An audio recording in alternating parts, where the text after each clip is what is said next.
नमस्कार। TNR news का खास कार्यक्रम सवाल जो आपका है देख रहे हैं आप, और मैं हूं आपके साथ में राकेश निर्मलकर। विधानसभा चुनाव की तारीखों का ऐलान हो चुका है छत्तीसगढ़ में। वैसे में हम अलग अलग हिस्सों में जा रहे हैं, लगातार आपको नए प्रत्याशियों से मिला रहे हैं और विधायकों से भी आपको रूबरू करवा रहे हैं कि आखिर उनका कामकाज कैसा रहा है। इसी क्रम में हम गरियाबंद जिले के राजिम में आए हैं। राजिम वो स्थान जिसे भगवान राजीव लोचन का स्थान कहा जाता है। कुलेश्वर महादेव यहाँ निवास करते हैं। संगम नगरी के नाम से छत्तीसगढ़ में इसकी प्रसिद्धि है। हम आज वहीं पर आए हुए हैं और हमारे साथ है बीजेपी से प्रत्याशी रोहित साहू जी। बहुत बहुत स्वागत है रोहित साहू जी आपका हमारे इस खास कार्यक्रम में। कैसे हैं आप और कैसा चल रहा है आपका ये चुनावी कार्यक्रम भी? जी बहुत बढ़िया है। सबसे पहले तो आपकी टीएनआर टीम की परिवार को बहुत बहुत धन्यवाद देता हूँ, नमस्कार करता हूँ जी।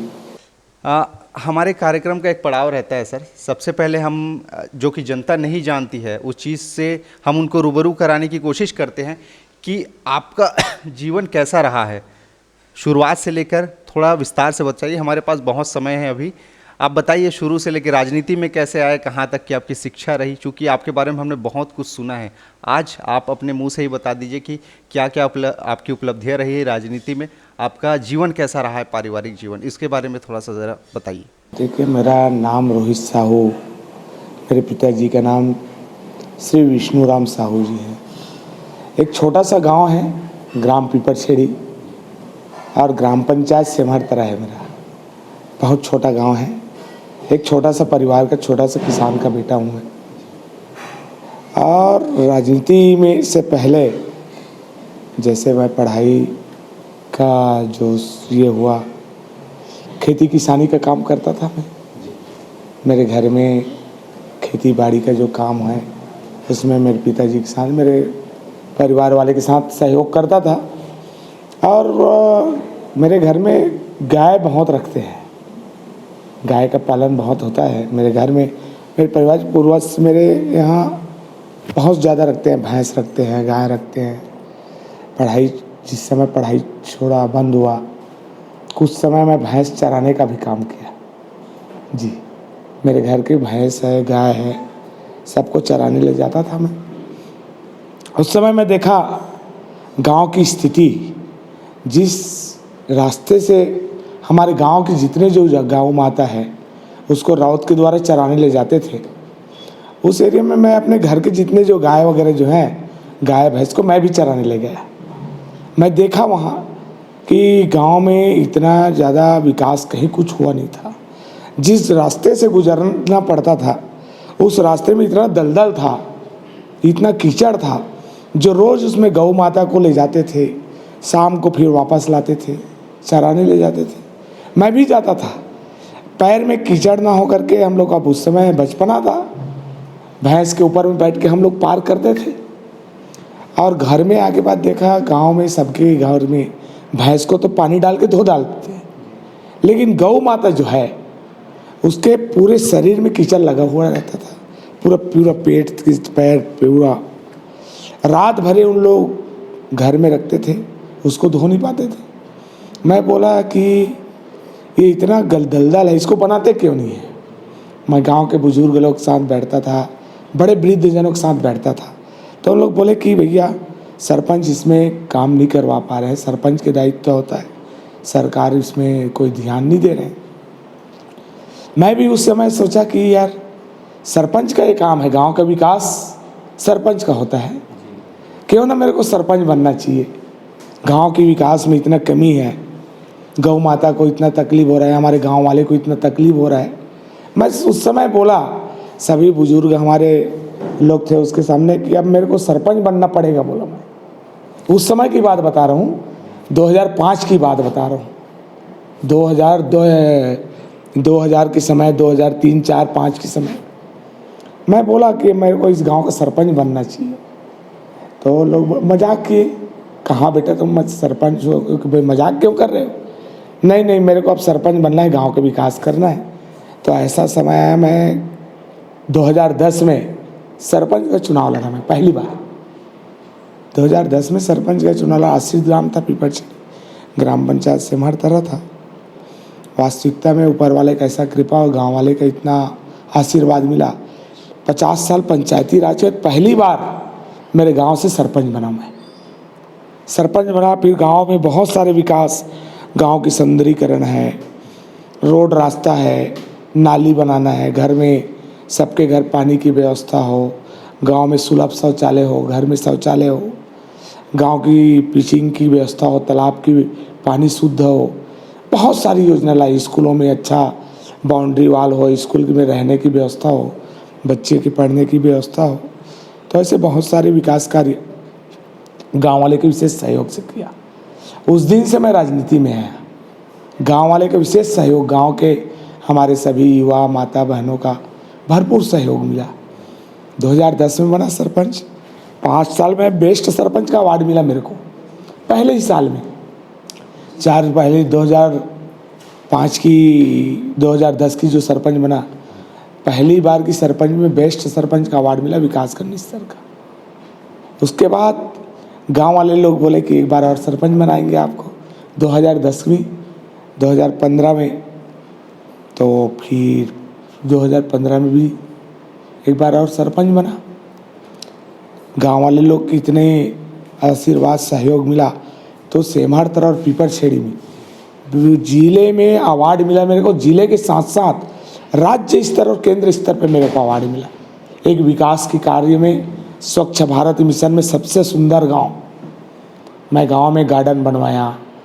स्वच्छ भारत मिशन के अंतर्गत सबके घर में शौचालय का पहला ODF गांव बनाया मैं, जिले का पहला ODF गांव। ऐसे बहुत सारी योजना, गांव के वृक्षारोपण है, तालाब सौंदर्यीकरण है, स्कूल है, जो स्वास्थ्य संबंधित रहा, या गांव की जो नाली की व्यवस्था है, पानी की व्यवस्था है, सारी व्यवस्था देखते हुए फिर राज्य सरकार ने मेरे को सम्मानित भी किया। फिर दूसरे कार्यकाल में बहुत अच्छे अवार्ड भी मिला, गांव वाले के विशेष सहयोग रहा। उसके बाद फिर बोले कि गांव वाले लोग एक बार और सरपंच बनाएंगे। मैं बोला भैया 2 बार लगातार मैं सरपंच बन गया हूँ, आप लोग को सेवा करने का अवसर मिल रहा है, एक बार अब थोड़ा प्रमोशन करवा दीजिए, अब किसी और अन्य को सरपंच बना दीजिए, मेरे को थोड़ा सा प्रमोशन करा दीजिए बोला। तो गांव वाले लोग ऐसे ठीक बोल रहे बेटा। अब मैं बोला मेरे को एक जिला पंचायत सदस्य बनने का इच्छा है, ताकि ज़िले का विकास हो। गांव का तो विकास हो गया, अब ज़िले का विकास करने की इच्छा है। तो गांव वाले के सहयोग से मैं जिला पंचायत के चुनाव लड़ा। गांव में इतना भरपूर सहयोग मिला। क्षेत्र में सामान्य सीट था मेरे जिला पंचायत का, 11 जिला पंचायत सदस्य हैं, जिसमें सामान्य सीट एक था मेरा, जिसमें मैं चुनाव लड़ा। गरियाबंद जिले में सबसे सर्वाधिक वोट से जीत हासिल हुआ, सबसे अधिक वोट मिला, जिसमें भरपूर सहयोग मिला मेरे ज़िले वासियों का। एक हमारे गांव में लगभग 36 गांव आता है, 36 गांव के लोग ऐसे आशीर्वाद दिए जिसका मैं जीवन भर ऋणी हूँ। मेरे गांव के लोग दिन और रात मेहनत की, मेरे पंचायत के लोग दिन और रात मेहनत की। फिर गांव वाले लोग सब बोले, इच्छा जाहिर किए कि बेटा हम आपको अब जिला पंचायत बनाए हैं, अब आगे चल के हम आपको विधायक बनाना चाहते हैं। पैर छूता था मैं बड़े बुजुर्गों का, आज भी पैर छूता हूँ, शुरू से मेरा आदत है। गांव में जो बड़े बुजुर्ग माता बहनें जो हैं, पैर छूता हूँ, तो बोलते हैं बेटा अब हम आपको विधायक बनाना चाहते हैं। आप राजीव गांव के जिला का इतना विकास किए हो, आप 3 साल में इतना भयानक विकास जो हुआ है, गांव वाले के सहयोग से कोई गांव नहीं छूटा है। मेरे जिला पंचायत का अलावा राजीव विधानसभा के कईयों गाँव में विकास कार्य की अभी जो काम हो रहा है, सभी लोग आशीर्वाद दिए कि आपको हम विधायक के रूप में देखना चाहते हैं, आने वाले समय में हम विधायक के लिए आपको आशीर्वाद देते हैं। ऊपर वाले की भगवान राजीव लोचन की कृपा, छत्तीसगढ़ के प्रयाग बोलते हैं राजीव को, और भगवान राजीव लोचन कुलेश्वर नाथ महादेव का आशीर्वाद। आज ये अवसर विश्व के सबसे बड़े पार्टी भारतीय जनता पार्टी का, हमारे देश के यशस्वी प्रधानमंत्री जी ने हमारे क्षेत्रवासियों का, हमारी जनता की आवाज़ को सुने। और आज एक पार्टी के एक छोटा सा कार्यकर्ता हूँ मैं, जिसको इतनी बड़ी जवाबदारी भारतीय जनता पार्टी का मैं ऋणी हूँ, और जन्म लेना पड़ेगा इसके ऋण चुकाने के लिए। इतना बड़ा मेरे को उपहार दिए हैं क्षेत्रवासियों और हमारे भारतीय जनता पार्टी के सभी वरिष्ठ नेताओं को मैं धन्यवाद देता हूँ। और मैं तो कहूँगा कि पार्टी ने मेरे ऊपर जो विश्वास किए हैं, मैं विश्वास में खरा उतरने का प्रयास करूंगा। और आपको बता दूं कि इस समय का माहौल जो है भारतीय जनता पार्टी के पक्ष में है। हर गांव में मोदी जी के चाहने वाले हैं। सबका साथ सबका विकास माननीय मोदी जी, हमारे देश के यशस्वी प्रधानमंत्री जी ने जो काम किए हैं, जो हमारे देश का सम्मान बढ़ाने का काम किए, विश्व स्तर में भारत का सम्मान जो बढ़ाया है, ये गौरव की बात है। हमारे गांव के एक एक जनता, एक एक बच्चे के जुबान में है मोदी जी का जो सम्मान है। और उस पार्टी में हम, जिस पार्टी में हम काम कर रहे हैं, उस पार्टी का एक छोटा सा सिपाही हूँ मैं, जिसमें इतना बड़ा दायित्व दिया। तो ईमानदारी के साथ जनता की सेवा करने के लिए, मेरे को सेवा करने के लिए अवसर दिए, ईमानदारी के साथ 24 घंटे राजिम विधानसभा की जनता के लिए मैं सेवा करूँगा। और मैं तो कहूँगा, मैं जिस क्षेत्र में काम किया हूँ, जनता का भरपूर आशीर्वाद मिला है। 24 घंटा सेवा देते आ रहा हूँ। आज लगभग 20 साल से राजनीतिक क्षेत्र में काम करते आ रहा हूँ। हर क्षेत्र में, हर गांव तक, हर गली, हर परिवार तक मेरा एक एक परिवार के साथ जो नाता बना हुआ है, रिश्ता बना हुआ है, चाहे दुख हो चाहे सुख हो, हर कार्यक्रम में जाने का अवसर मिला है। रात के कोई ज़रूरत पड़े, 12 बजे 1 बजे रात को भी कोई ज़रूरत पड़ता है तो मेरे को बेहिचक फ़ोन लगाते हैं, बोलते हैं भैया हॉस्पिटल में काम है, जो काम। मोटरसाइकिल लेकर मैं हॉस्पिटल पहुंच जाता हूँ, चाहे 1 बजे रहे रात या 2 बजे रहे रात। तो इसी का सब आशीर्वाद मिला है, जनता का आशीर्वाद मिला। मैं तो चाहूँगा कि जनता की जो आशीर्वाद है आगे चल के बहुत बड़ा काम आने वाला है। राजिम की तस्वीर, राजिम की जो भगवान राजीलोचन की कृपा है, राजिम क्षेत्र का विकास करेंगे, सबके मिलजुल करके कदम से कदम मिला के विकास करेंगे। आने वाले समय में छत्तीसगढ़ में भारतीय जनता पार्टी की सरकार बनाएंगे। जी, भारतीय जनता पार्टी की सरकार बनाएंगे ऐसा कह रहे हैं आप। जो आपने जो बात बताया अपने सरपंच के कार्यकाल का, ये बहुत ही दिलचस्प बात आपने बताई, क्योंकि अक्सर हम सुनते हैं कि राजनीति में लोग पैसा कमाने के लिए आते हैं, अपना जेब भरने के लिए आते हैं, लेकिन आपने दूसरों के लिए सोचा, ये बहुत बड़ी बात होती है। गार्डन आपने बनाया पंचायत में, जिसका बात आपने अभी कुछ देर पहले बताया, बहुत बड़ी बात है। तो अब जाकर जब आप पार्टी के तरफ से चुनाव लड़ रहे हैं, भारतीय जनता पार्टी के, उस पर मैं आता हूँ, लेकिन एक सवाल जिसको लेकर काफ़ी चर्चा हो रही थी, पिछली बार आप जनता कांग्रेस छत्तीसगढ़ से आप चुनाव लड़े थे, क्या कारण रहा कि वहाँ से मोह भंग हुआ आपका? देखिए, उस समय मैं 2 बार सरपंच रहा और 2 बार सरपंच संघ का अध्यक्ष रहा मैं, विकासखंड फिंगेश्वर का। उस समय जिस पार्टी से मेरे को टिकट मिला था, उस पार्टी से चुनाव लड़ा, विधानसभा चुनाव, उसमें भी जनमानस का भरपूर आशीर्वाद मिला। लगभग 24,000 वोट उस समय विधानसभा 2018 में भी मिला। मोह भंग की देश में जो भारत में, हमारे भारत देश का सम्मान बढ़ा रहा है, जो मैं एक बताना चाहूँगा, माननीय प्रधानमंत्री जी ने जो एक योजना लाई, सबका साथ सबका विकास, जो नारा चलता था, स्वच्छ भारत मिशन की योजना, जिस समय मैं सरपंच था, मैं मोदी जी का उस समय से मैं फैन था, मैं उसको चाहता था। मैं पार्टी विशेष की बात नहीं करता, जिस समय इस पार्टी में मैं नहीं भी आया था, मैं मोदी जी की योजना से बहुत प्रभावित था, जो हमारी माता और बहनों का सम्मान कर रहे हैं।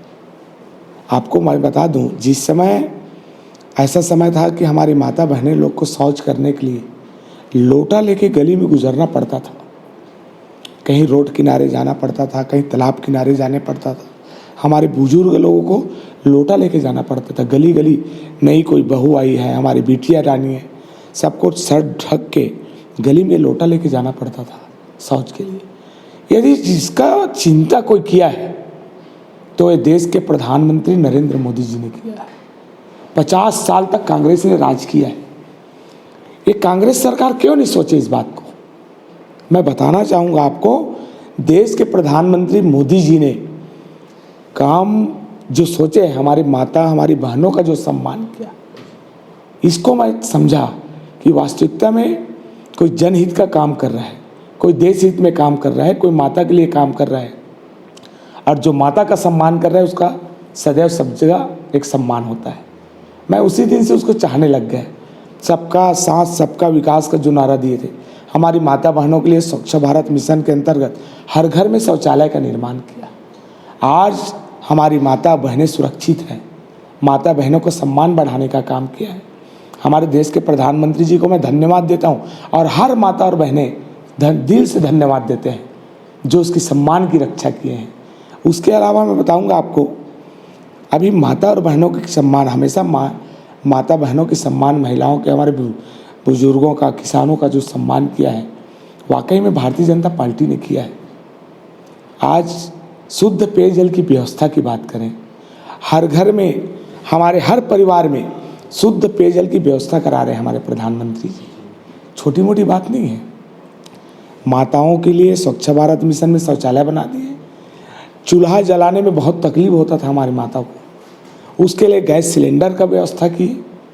हमारी माता बहनों के लिए अब पानी 4 बजे उठ के, खेती किसानी का काम करने के पहले 4 बजे उठ को कुआं में लाइन लगना पड़ता था। हैंडपंप के लिए लाइन लगाना पड़ता था हमारी माता बहनों को। पानी लाने के लिए घर में व्यवस्था करना है तो उसकी चिंता यदि कोई किया है तो हमारे देश के प्रधानमंत्री नरेंद्र मोदी जी ने किया है, भारतीय जनता पार्टी ने किया है। हर माता और बहनों के घर तक शुद्ध पानी की व्यवस्था हो, जो हर घर पाइपलाइन के द्वारा शुद्ध पेयजल की व्यवस्था करा रहे हैं। हमारे किसानों की बात करें, किसानों को हर साल सम्मान निधि के माध्यम से सभी किसानों का सम्मान भी कर रहे हैं। चाहे खाद की व्यवस्था हो, चाहे धान खरीदी की बात करें। मैं बता दूं, अभी छत्तीसगढ़ की कांग्रेस सरकार ढिंढोरा पीटते हैं 2500 में धान खरीद रहे हैं। मैं आपको बता दूं, मैं भूपेश बघेल जी को और इस क्षेत्र के विधायक जी को पूछता हूं, आप कितना पैसा डाल रहे हैं 2500 में? केंद्र सरकार जो पैसा दे रहा है उसमें मात्र आप 300 रुपये डाल रहे हैं। 300 रुपये दे के छत्तीसगढ़ के किसानों को आप गुमराह कर रहे हैं। 2500 रुपये दे रहा हूँ, 2500 रुपये दे रहा हूँ, आप ढिंढोरा पीट रहे हैं। जबकि केंद्र सरकार हमारे छत्तीसगढ़ में 2200 से 2300 रुपये दे रहा है पर कुंटल। ये हमारे मोदी जी की सोच देखो आप। हर वर्ग का सम्मान किया है, चाहे किसान हो, गरीब हो, मजदूर हो, चाहे वो हमारे किसी शिक्षक हो, चाहे कोई कर्मचारी हो, हर वर्ग का ख्याल भारतीय जनता पार्टी की सरकार ने की है। और आपको बता दूं, इस क्षेत्र के विधायक के बारे में, विधायक जी को आपको बताना चाहूँगा, जिस क्षेत्र में हम चुनाव लड़ते हैं, जितना जनता कितने विश्वास के साथ वोटिंग करते हैं। एक बार मौका मिलता है 5 साल में, विश्वास में खरा नहीं उतर पाया।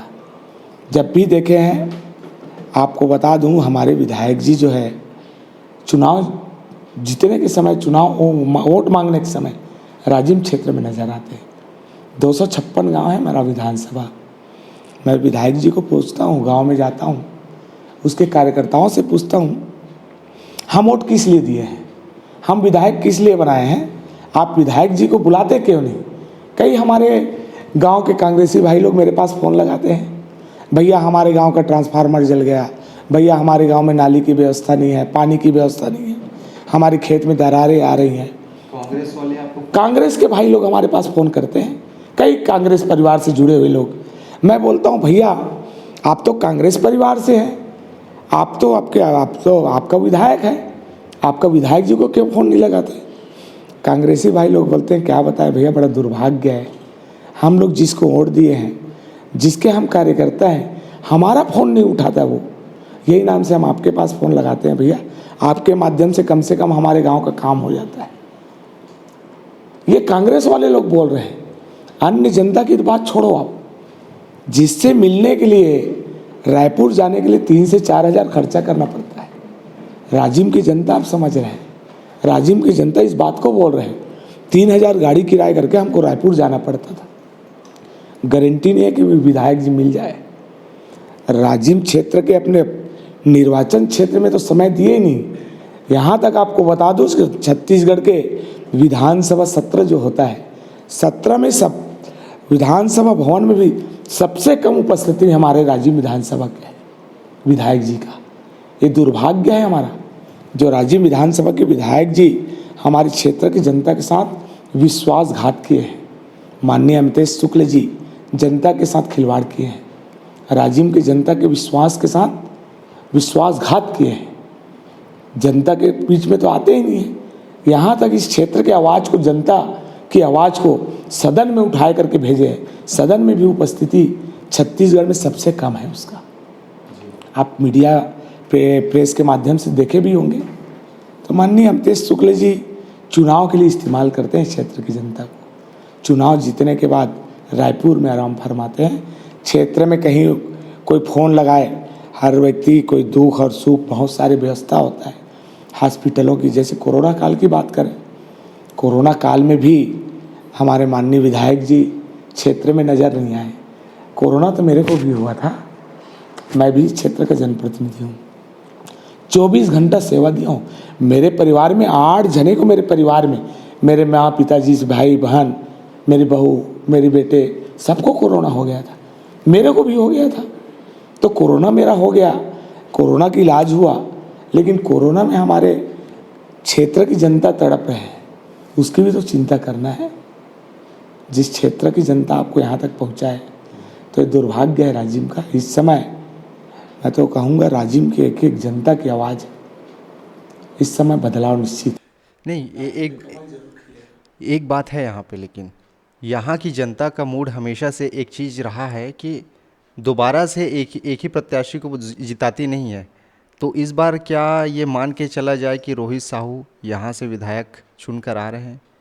क्या लगता है? आप तो लगातार घूम रहे हैं, अभी तो उनकी पार्टी ने टिकट डिक्लेयर नहीं किया है यहाँ से, आप तो लगातार घूम रहे हैं, क्या माहौल है इसको जरा जी। आपको एक चीज़ बता दूँ, आपको सबका साथ सबका विकास माननीय मोदी जी का जो आवाज़ है, माननीय मोदी जी जो काम किए हैं, आज आपको बता दूँ, राजिम विधानसभा की ही बात नहीं, पूरे छत्तीसगढ़ के आप ग्राम पंचायत में आप जाके सरपंचों से पूछिए गांव का क्या व्यवस्था है, क्या हाल है। आपको बताऊंगा, आज मैं भी सरपंच रहा हूं, मैं देखा हूं सरपंच लोग कर्ज में डूब गए हैं। एक भी विकास का कार्य नहीं है राज्य का। नरवा गरवा बाड़ी का ढिंढोरा पीट रहे हैं, वो भी मनरेगा के हमारे केंद्र सरकार की योजना राशि को नरवा गरवा घुरवा बाड़ी लगा दी है। गाँव में जितने भी काम हो रहा है, जितने भी विकास का कार्य हो रहा है, केंद्र सरकार की योजना का हो रहा है। मनरेगा की काम 15वें वित्त है, 14वें वित्त है, मूलभूत है, जितनी व्यवस्था जो पंचायत में अभी तक जो हो रहा है केंद्र सरकार का हो रहा है। और हर व्यक्ति का एक सोच रहे थे राज्य से कुछ हो, राज्य में शून्य पड़ा हुआ है। मैं माननीय हमारे मुख्यमंत्री जी, हमारे विधायक जी से पूछता हूँ, जानना चाहता हूँ, क्षेत्र की जनता जानना चाहते, एक भी काम तो आप बता दो कि आप गांव में कौन से काम कराए हैं, कहाँ आप गांव का विकास करवाए हैं, एक भी काम बता दो। गौठान योजना से वो लोग कह रहे हैं कि गोबर बेच के लोग पैसा कमा रहे, रोजगार का साधन। वो उसके कार्यकर्ता लोग ही कमा रहे हैं बस। आपके यहाँ क्या स्थिति है? आप तो चूंकि सरपंच रहे हैं, जमीनी स्तर को आप जानते हैं कि गांव में क्या स्थिति है। आपने देखिए, नरवा गरवा घुरवा बाड़ी में आप कोई भी गौठान में आप जाके देखिएगा, एक भी गौठान में आपको गरवा नहीं मिलेगा।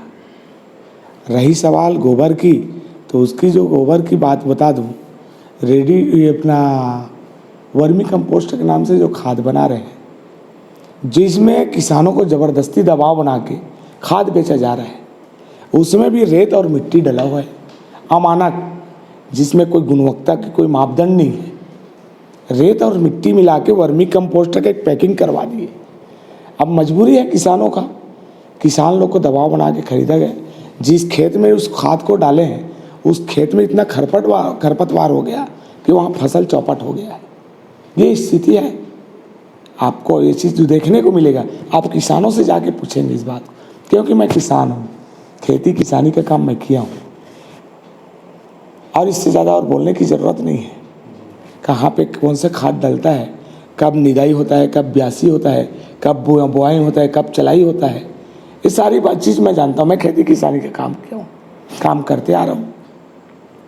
राजिम को अगर देखा जाए तो ये मुख्य मार्ग से जुड़ा हुआ गरियाबंद, देवभोग, यहाँ से बहुत सारी सड़कों को अगर देखें हम, चूँकि हम आ रहे थे, बहुत ज़्यादा ख़राब है। इसको लेकर आपने कभी नहीं कहा कि सड़कों को बनवाइए? अगर आप आते हैं तो इस पर कुछ कार्य होगा, कुछ सुधार होगा? राजिम क्षेत्र की विकास की बात करेंगे, कहीं पे कोई विकास तो हुआ नहीं है, लेकिन राजिम के हमारे सभी मतदाता, हमारे क्षेत्रवासियों को एक विश्वास है कि भारतीय जनता पार्टी की सरकार बनेगी तो विकास होगा। और मैं तो कहूँगा राजिम की चाहे जिला बनाने की बात हो, चाहे राजिम की विकास की बात हो, हर गांव में जहाँ जहाँ जो कमी है, हमारी भारतीय जनता पार्टी की सरकार अगर आएगी, हमारे वरिष्ठ नेताओं के साथ बैठ के राजिम की विकास में कहीं कोई कमी नहीं होगा। राजिम में जो अच्छा हो सकता है, जो राजिम क्षेत्रवासियों के लिए अच्छा है, इस क्षेत्र में क्या चीज़ की कमी है, क्या चीज़ हम कर सकते हैं, कोई कसर नहीं छोड़ेंगे। जहाँ विकास की बात करें, चाहे गांव की नाली की बात हो, गांव की गार्डन की बात हो, चाहे गांव की पक्की सड़क की बात हो, गांव में हॉस्पिटल की बात हो, गांव में शिक्षा की बात हो, गांव में हमारे बच्चों के लिए सो अभी अब बहुत ज़रूरी है जो व्यायाम करने की व्यवस्था, योग दिवस मनाते हैं, सभी को योग करने की ज़रूरत है, तो योग करने की भी व्यवस्था बनाएंगे। हर ग्राम पंचायत में, हर गांव में एक गार्डन का निर्माण हो, वहाँ एक्सरसाइज या जिम का सामग्री भी हो। बहुत सारी योजना हमारी पार्टी की योजना है जो हर गांव में एक बहुत अच्छे से विकास करेंगे। गांव के वातावरण को शुद्ध करने के लिए हर गांव में वृक्षारोपण का काम करेंगे, गांव में नाली की व्यवस्था बनाएंगे, गांव में हमारे जितने जो आवास योजना जो रुका हुआ है, जो गरीब हमारे हितग्राहियों का आवास जो भूपेश बघेल जी रोक के रखे हैं, छत्तीसगढ़ में 16 लाख आवास रोक के रखे हैं, उसको पुनः हमारी सरकार आते ही हमारे वरिष्ठ, हमारे भारतीय जनता पार्टी के मुख्यमंत्री जैसे जिस दिन बनेंगे, उसी दिन से पूरे छत्तीसगढ़ में 16 लाख आवास जो रुका हुआ है वो आवास बनना चालू हो जाएगा। जी, मुख्यमंत्री की आप लगातार बात कर रहे हैं, आपने प्रधानमंत्री की भी बात कही। प्रधानमंत्री को ज़्यादा फेस दे रहे हैं, मुख्यमंत्री को कम। मुख्यमंत्री का चेहरा कौन होगा आपके नज़र में? अगर देखिए, भारतीय जनता पार्टी में कमल के फूल का सिंबल होता है और सिंबल के साथ चुनाव लड़ते हैं। सरकार बनाने के लिए हमारे पार्टी के बहुत सारे वरिष्ठ नेता हैं जो हमारे केंद्रीय नेतृत्व द्वारा जिसको भी मुख्यमंत्री बनाएंगे, जो भारतीय जनता पार्टी की सरकार के साथ काम करेंगे। तो रोहित साहू जी की भूमिका क्या होगी? चूँकि आप तो बहुत काम किए हैं, सरपंच रहते, आपके काम को भारतीय जनता पार्टी ने देखा है, तब जाके इतना बड़ा टिकट आपको मिला है। आपका दायित्व क्या होगा? कुछ तो सोचा होगा कि इस दायित्व को अगर देते हैं तो मैं करूँगा। कौन सा वो विभाग होगा जिसको मनचाहा विभाग? अगर बता दीजिए कि कौन सा विभाग आप लेना चाहते हैं अगर बनते हैं तो। ये तो भगवान राजीव लोचन की कृपा, आशीर्वाद, मेरे क्षेत्रवासियों का आशीर्वाद है। राजीव में कमल जरूर खिलेगा। हर बच्चे की जुबान में, हर माता, हमारी बहनों, हमारे युवा साथी, बुजुर्गों की जुबान में बसा हुआ है, भारतीय जनता पार्टी की सरकार बनाएंगे, राजीव में कमल खिलाएंगे। तो मैं जो दायित्व मेरे को आज दिया है, इतना बड़ा दायित्व दिया, मैं सौभाग्यशाली व्यक्ति हूँ। मैं तो पार्टी के सभी वरिष्ठ नेताओं को जो निर्देश होगा उस निर्देश का पालन करूँगा। राजिम के क्षेत्र के, राजिम विधानसभा के विकास, भारत माता की सेवा करने के लिए कभी कोई कसर नहीं छोड़ेंगे। राजिम के विकास में हमारे राजिमवासी क्षेत्रवासियों के साथ मिलजुल के जहाँ जहाँ जो ज़रूरत है, जहाँ जो ज़रूरत है 24 घंटे। मैं आपको एक चीज़ और बता दूँ, राजिम क्षेत्र की जनता को अब राजिम को विधायक को ढूंढना नहीं पड़ेगा। नवंबर माह में कमल खिलेगा, 17 नवंबर को कमल के बटन में आशीर्वाद देंगे हमारे क्षेत्र को। उसके बाद हमारे राजिम में कमल खिलेगा, भारतीय जनता पार्टी का हमारी सरकार बनेगी। राजिम की जनता को अब राजिम के विधायक को ढूंढना नहीं पड़ेगा। राजिम के विधायक 24 घंटा रोहित साहू के साथ सेवा में समर्पित रह गए। मैं क्षेत्रवासी को सदा समर्पित हूँ और क्षेत्र के एक एक जनता के लिए मेरा तन मन के साथ 24 घंटा सेवा में समर्पित रहूँगा। आप ऐसे समय में पार्टी में हैं जहाँ पे मुश्किल दिख रहा है डगर, लेकिन नामुमकिन भी नहीं है। लेकिन कितनी चुनौती आप मानते हैं भाजपा को? क्योंकि अमितेश शुक्ल इतना बड़ा नाम, पिछले बार अगर देखा जाए तो काफ़ी बड़े अंतर से जीते थे, टी.एस. सिंहदेव के बाद। वही रोहित साहू के लिए आसान नहीं है। क्या कुछ तैयारी है? देखिए, राजनीति में कोई चीज़ असंभव नहीं है और काम करने वाले व्यक्ति, मैं घर में बैठ के राजनीति करने वाला व्यक्ति नहीं। जो काम करता हूँ ईमानदारी के साथ करता हूँ, जो दायित्व मेरे को मिलता है ईमानदारी के साथ निभाता हूँ। मेरे के क्षेत्रवासियों को, मेरी जनता के ऊपर, मेरी माता बहनें, मेरे भाइयों के ऊपर, मेरे बुजुर्गों के ऊपर विश्वास है। मैं कोई चुनौती नहीं मानता और चुनौती का सामना करने का आदत बन गया है मेरा। हर चुनौती का सामना करेंगे और हमारे देश के प्रधानमंत्री जी की जो योजना है उसको घर घर लेके जाएंगे। भारतीय जनता पार्टी की सरकार निश्चित रूप से बनेगी, राज्य में जरूर कमल खिलेगा और अमितेश शुक्ल जी की निष्क्रियता आज पूरे जनता के बीच है, मेरे को बताने की ज़रूरत नहीं है। राजिम क्षेत्र की जनता चाहते हैं कि हमारे बीच के रहने वाले, हमारे गांव के रहने वाले, हमारे परिवार का हो, किसान का बेटा हो, राजिम का बेटा हो, राजिम क्षेत्र का बेटा हो, जो जिसके पास हम आसानी से पहुंच सके, जिसके साथ हम आसानी से बात कर सके, ये चाह रहे हैं। जिसके आशीर्वाद, जिसकी इस क्षेत्र में आशीर्वाद मिल रहा है मेरे को। आपको बता दूं कि 256 गांव, 274 पोलिंग बूथ है। हर पोलिंग बूथ में मैं जा रहा हूं, जहां एक एक घर, एक एक दरवाजे में पहुंच रहा हूं। आज 17 तारीख से टिकट मिला है मेरे को, जो लगातार आज मैं हर घर, हर गांव पहुंचने का प्रयास कर रहा हूं। और मैं तो आपको बता दूं कि अभी एक भी गांव नहीं छोड़ूंगा, एक भी पोलिंग बूथ नहीं छोड़ूंगा जहां मैं हर मतदाता से मिल सकूं। हर मतदाता से मिल रहा हूं और जन आशीर्वाद भरपूर मिल रहा है। स्वयं हो के लोग मेरे साथ में प्रचार के लिए कर रहे हैं। हम लगातार अलग अलग संभागों में जाकर दौरा कर रहे हैं, वहाँ के लोगों से मिल रहे हैं, समस्याओं को सुन रहे हैं। हमने एक चीज़ नोटिस की कि स्वास्थ्य सुविधाएं छत्तीसगढ़ की अभी भी उतनी व्यवस्थित नहीं हो पाई है जितना कि होना चाहिए। आपके राज्य में क्या स्थिति है स्वास्थ्य को लेकर और इसके लिए आपकी क्या योजना है? आप राजिम की बात करें, स्वास्थ्य संबंधित बात करें, पूरा फैल है। जिस भी हॉस्पिटल में आप जाएंगे वो रेफर सेंटर बना हुआ है। यहाँ की स्वास्थ्य व्यवस्था सरकार संभाल नहीं पा रही है। यहाँ के विधायक जी को कोई मतलब नहीं है। विधायक बनने के बाद उसको स्वास्थ्य व्यवस्था को भी सुधार करना चाहिए, मॉनिटरिंग होते रहना चाहिए। वही तो बता रहा हूँ, हॉस्पिटल तो बना हुआ है, हॉस्पिटल जो बना हुआ है वहाँ डॉक्टरों की व्यवस्था होनी चाहिए, वहाँ अच्छा इलाज हो, गरीबों को समय में उसकी उचित व्यवस्था हो, दवाई पानी की व्यवस्था कुछ भी नहीं है।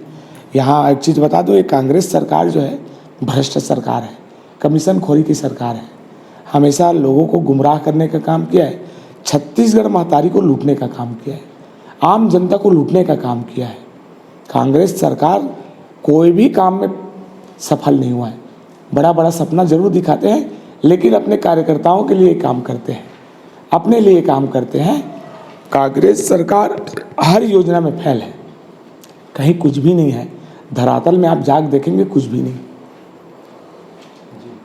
आपको ये चीज़ देखने को मिलेगा लोगों के बीच में, आप पूछिए जाके। राजिम की अगर बात की जाए, राजिम का नाम लेते ही मन में वो धार्मिक नगरी, भगवान के वो मूर्ति, ये सब आते। अगर पर्यटन के लिहाज से देखा जाए तो दुनिया यहाँ पर अट्रैक्ट हो सकती है। और चूंकि यहाँ से पूर्व मुख्यमंत्री अविभाजित छत्तीसगढ़ के मध्य प्रदेश से मुख्य यहाँ भी लड़ते आए हैं श्यामा प्रसाद शुक्ल जी, लेकिन उसके बावजूद यहाँ की स्थिति उस हिसाब से नहीं हो पाई है जितना कि होना चाहिए। आपके मन में क्या है, चूँकि आप यहीं के रहने वाले हूँ? यहाँ छत्तीसगढ़ का प्रयाग, हमारे 15 साल के भारतीय जनता पार्टी की सरकार थी, जिस समय कल्प कुंभ का दर्जा मिला था राजिम को। पूरे हमारे भारत में छत्तीसगढ़ को एक प्रयाग के रूप में देखा जाता था। दुर्भाग्य है, छत्तीसगढ़ में कांग्रेस की सरकार जब से आई है, नाम भी चेंज कर दिए, कल्प कुंभ के दर्जा को समाप्त कर दिए। और राजिम त्रिवेणी संगम है, भगवान कुलेश्वर नाथ महादेव की यहाँ विराजमान है, बीच नदी में त्रिवेणी संगम है, भगवान राजीव लोचन की नगरी है, जिसमें आपको छत्तीसगढ़ के साथ साथ हमारे अन्य राज्य के लोग भी आते हैं, जिसको यहाँ ठहरने के लिए व्यवस्था नहीं है। आप बताओ, एक भी कोई ऐसा बड़ा धर्मशाला नहीं है जहाँ यहाँ तीर्थयात्री कोई आए, उसके रहने की व्यवस्था नहीं, उसके बैठने की व्यवस्था नहीं है। ये क्षेत्र की अब जनता के साथ कितना बड़ा धोखा हुआ है, आप देखिए। जो व्यवस्था बनाई है भारतीय जनता पार्टी की सरकार ने बनाई थी, कांग्रेस सरकार ने कुछ भी नहीं किया, अभी तक शून्य पड़ा हुआ है। जिस दिन हम इन लोग की अभी आचार संहिता लगा है, आने वाला 17 तारीख को इन लोग को पता भी चलेगा छत्तीसगढ़ की स्थिति क्या है। छत्तीसगढ़ में बदलाव है, और नहीं सही वो बदल के रहे, वो एक एक जनता की आवाज़ है। जी, किसानों की बात की जाए, किसानी यहाँ पर बहुत ज़्यादा होती है, धान की पैदावार होती है। भूपेश सरकार कह रही कि हम इतना उनको बोनस दे रहे हैं, आपने उसके बारे में जिक्र भी किया। आपके मन में क्या है यहाँ के किसानों के लिए? किसान तो आप भी हो। किसान समझदार है, कौन कितना दे रहा है सब देख रहा है, बोलने से काम नहीं आपके चलेगा। मन में क्या है? जब अगर आप आते हैं तो उनके सरकार के पास, तो बीजेपी सरकार के पास तो कुछ तो प्रस्ताव रखेंगे आप। हाँ, हमारे किसानों के लिए जो किसानों के लिए अच्छा हो सके, जो अच्छा हो सके, हमारी पार्टी के वरिष्ठ नेताओं ने इस बात की चिंता कर रही है और हम भी चाह रहे हैं। किसानों के साथ हमेशा भारतीय जनता पार्टी की सरकार ने अच्छा ही किया है, आने वाले समय में भी अच्छा ही होगा। पूरे किसान भारतीय जनता पार्टी के साथ है। अभी आईटी, ईडी, इनकम टैक्स, इन सब के छापे लगातार कांग्रेस के नेताओं पर या फिर उनके अधिकारियों पर पड़ रहा है। क्या भाजपा इसी के बदौलत चुनाव लड़ेगी? देखिए, आईटी ईडी का छापा पड़ रहा है, मेरे घर में तो नहीं आ रहा है। जिसके पास अवैध संपत्ति होगा, जिसके पास काला कमाई होगा, उसी के घर में ईडी का छापा पड़ रहा है। किसी के बोलने करने से कुछ नहीं होता। यदि वो है तो साबित भी हो रहा है, गलत है तभी तो साबित हो रहा है, प्रूफ मिल रहा है, कोर्ट अभी भी बता रहे हैं। चाहे पीएससी की बात करें, चाहे जितने घोटाले की बात करें, ईडी का छापा पड़ रहा है। कहाँ है भैया, कहाँ से इतना पैसा आ गया उसके पास? कहीं ना कहीं कालाबाजारी किए हैं, छत्तीसगढ़ की जनता को ठगने का काम किए हैं। जितना अवैध काम करना है कांग्रेस की सरकार ने किया है, आज उसका परिणाम मिल रहा है उन लोग को। जी, ईडी के छापे पड़ रहे हैं, कई लोग अभी जेल में हैं, कई लोग भटक रहे हैं, कई लोग बेल में हैं, और आगे ना जाने और क्या होगा। गलत करेंगे उसका परिणाम तो मिलेगा। जी। आपके मन में क्या है फिर? आपका रोड मैप क्या है? किन किन मुद्दों को लेकर आप चलेंगे? स्थानीय मुद्दा क्या होगा? राजीव लोचन भगवान की ये नगरी है, आपके क्षेत्र की जनता के लिए आप क्या करना चाहेंगे अगर आते हैं तो? क्या मुद्दे होंगे? क्षेत्र की जनता के बीच 24 घंटा मैं सेवा में समर्पित रहूँगा, और मैं तो यही कहूँगा, क्षेत्रवासियों को विश्वास है राज्य में कमल जरूर खिलेगा। छत्तीसगढ़ में पूर्ण बहुमत के साथ सरकार बनाएंगे और जनता की सेवा करेंगे।